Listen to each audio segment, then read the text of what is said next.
Oh my god!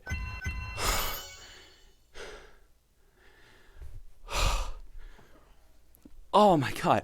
Dude, I tripped over my mic cord. And my mic freaking fell down. Oh my god.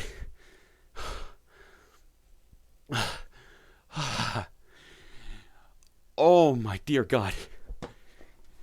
I can finally freaking rest. Oh.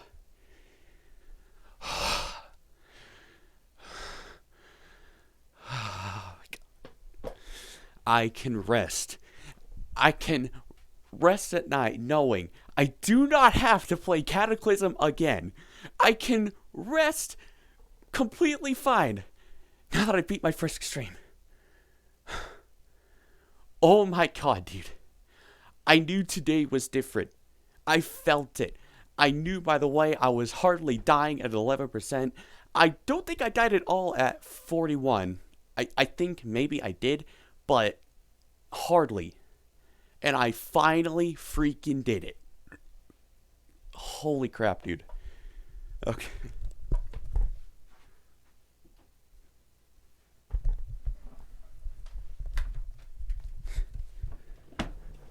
Oh my sweet lord. Oh my god, I'm not trying to milk the reaction, but dear god, this is something that I've worked towards ever since I got the game, like years ago.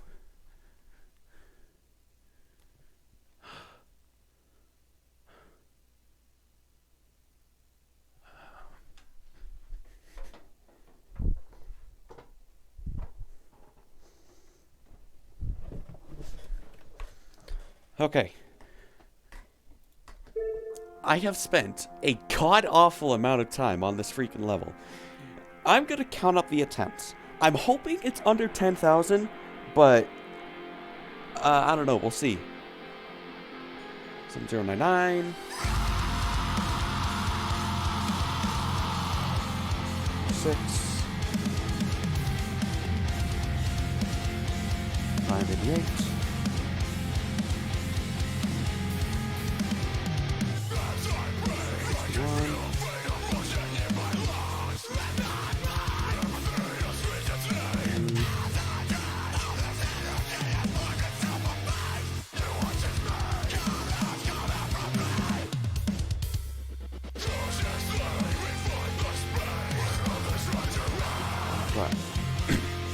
Alright, 8,810 attempts to beat Cataclysm.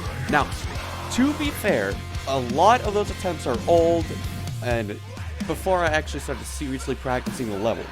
But, whatever, I'm gonna count it anyway.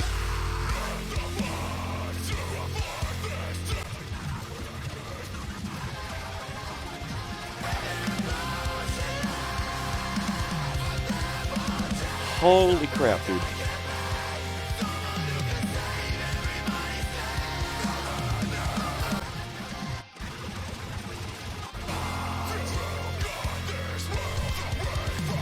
Oh. That is incredible, dude. Absolutely incredible.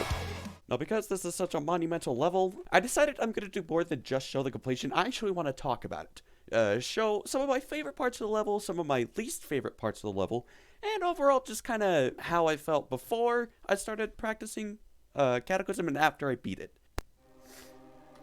This is attempt 5, the attempt I beat it. This coin route right here, I ended up dying to this spike in this gear a lot. You'd be surprised on how much you can just miss time that blue orb right there to get the coin. It's still really not that hard, but sometimes, you know, you can't screw up on that. This little spike right here I ended up dying to a lot. That's 6%. For whatever reason, I have no idea why. It's just me being stupid. Now, this entire section right here, 11%. This is without a doubt the place that I've died to the most. The entire first wave section is the part that I definitely died to the most. For a fact, I know that. Now, I won't lie, the level is very inconsistent, which is definitely one of its downsides. Yeah, I don't even know what to say. This whole wave section is just very, very difficult. Uh, Sometimes I manage to die right here, which is kind of disappointing, but also kind of funny. This ship here, that ship actually didn't take me long to learn. Like, once I got it down and I just learned what the inputs were, it wasn't actually too hard. I was able to beat it. Well, I was able to learn it really quickly and get consistent with it. That way it wasn't too much of a problem. This ball, I'm not a fan of. It has a lot of tricky timings, which I mean for an extreme demon it kind of has to. But even then, this section right here, these timings, holy crap, you have no idea how many times I've died to this specific area. I died so many times. Like, even before, even during the recording, before I had beaten the level, I was dying there a lot. Like, I just could not get consistent at this part to save my life. This UFO, once you learn it, it's actually pretty easy. I like the UFO. It's actually pretty satisfying to pull off. This next ship, especially that last straight fly there. This last straight fly, I died there a ton as well. It's very weird to get the timing down. And pretty much until today, I was just YOLOing it. Pretty much going with no sort of setup whatsoever. So, in the end, I was just kind of screwing myself over. But once I figured out, you just have to do 1, 2, 3, 4. Press when you get right into the portal. And then you should be set up just fine to go through the gaps there. And then you have simple orb timings there. This orb part... Oh, no, hold on, pause. There we go. This little orb part here, I died a lot to specifically to this for whatever reason. And then there's also the chance of hitting this orb too early and hitting there. I would sometimes dive there for whatever reason, hit that spike. Sometimes I would end up hitting this spike and not hit the orb for whatever reason. And you go up right into there. This timing right here is so unforgiving. You only have like a frame window to be holding down your key, or the button, however you play Geometry Dash. And then you have to let it go before you land, or else you jump into there and you die. There is such a small window where you have to let go. It's like you could barely... Oh, I did something. Like you can hardly stay there for an extended period of time. It is hard. It is hard.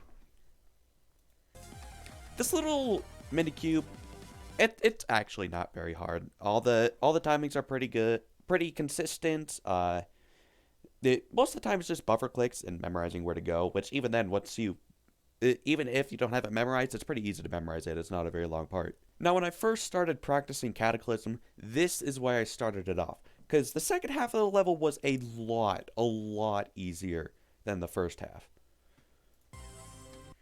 It took a little bit for me to memorize this little ball part here, but once you got it and you get it into good muscle memory, you should be able to get it pretty easy. I died there quite a bit too. Yeah, pretty much not much more to that. You just gotta memorize the main part, which, like I said, it's not really that hard. This part is always where I start getting nervous. Because I'm getting really far into the level. It's 64% in. I know I'm so close, and I know the level ends at 90%. So pretty much 26% left until I complete the level. This little straight fly here, I didn't actually struggle too much with that, surprisingly. I thought I'd struggle a lot with it, but I didn't actually struggle much with it at all. Also, these are my favorite clubstep monsters, like, for a fact. They just look real goofy. It's a little weird trying to straight fly through this since all the spikes aren't really level. But once you get it consistent, it's not really that bad. Sometimes I'd end up hitting this wall right here. These aren't that difficult if you can get a consistent rhythm down on how you're going to do it. So I pretty much arc like this, and then I tap once to pretty much jump over here, and then I'd go all the way up, pretty much hit the ceiling right here, get myself stabilized. Or, just go right through it, that works too. And then just kind of go for a decent arc right there. That part isn't very hard either. Now, this part, past 69, nice. I died a lot to 70 before. I don't actually die to it very much now. Like, once I got the rhythm and just held longer than I usually would, I didn't really have much trouble with that. Now, this little turd stick, I absolutely hate it. In one of the progression videos for the level, I mentioned how this wasn't level. Like, I couldn't exactly explain it, but what I really meant to say is it wasn't centered. The duel is not centered. And that just makes everything so much harder. Especially this. Because you might be... This bottom one right here might be fine. But if you go up too high... this one might be fine, but this one won't be. It'll end up hitting that top spike. You'll be dead. So you have to get it just perfectly so both of them are able to go through just perfectly. And that was very, very, very difficult. And especially when you're this far into the level and you're getting really, really nervous, that is hard to execute. This one over here is a lot more forgiving. But the problem with this, if you end up going too high with this one, you won't end up hitting the spike here and dying. This one will hit this spike and end up dying. And then this clubstep monster over here, I ended up dying to that a few times, unfortunately. I'd end up like just hitting the spike right here, and all of the nervousness and the grinding was for nothing, and I'd have to try it again. So it would definitely suck dying there, but I practiced it a lot off camera, and I was able to get into a consistent rhythm where I was able to make it through there just fine. Now this wave. If I just start at this wave, if I start at 73% just starting the wave, I'd be able to do it first try easily. But when you're this far into the level, you have 15% of it left before you complete it. It gets hard. It gets hard when you're so nervous. And of course, I know that because I died to both 79 and 81. So yeah, at this point, I'm practically freaking out. Silently freaking out anyways. That's where I died for 81. In a practice level, I ended up dying there. You could see I was so close to dying there. Just mere frames, and I would have been dead. But thankfully, no, that didn't happen. In another practice attempt, I ended up dying there. So I was kind of nervous about that part. But in the end, everything was pretty good. And then, of course, you have this little robot part, which isn't really significant. Of course, you'll have to kind of lag these 3 clicks right here in order to get the coin right there. But even then, that's not very hard. And now you have pretty much the anticlimactic final boss. This tiny little straight fly right here. I'm certain that there are a ton of people that ended up dying to this straight fly right here. And I just want to say, that's me pressing the F button. I'm giving you my respects. And I'd just like to mention, I was so close to dying. I was so close to screwing that up. And if I had screwed that up, and I died at 90%, there was no telling what I would have done. There was no telling. But thankfully, in the end, I ended up freaking completing it. And then, yeah, I ended up tripping over my headphone cord, and it fell right on the floor. I need to stop putting it on the little chair that I have right here and put it right on top of my computer. Just so that I can stop freaking tripping on it and causing it to smack on the floor. Because this is honestly an expensive mic. Like, it's good quality. I've had many people compliment my mic and how clear it sounds. I do not want to lose this thing because, like I said, it's good quality. I got it for like $40. And yeah, that's pretty much it. That's Cataclysm, my very first Extreme Demon.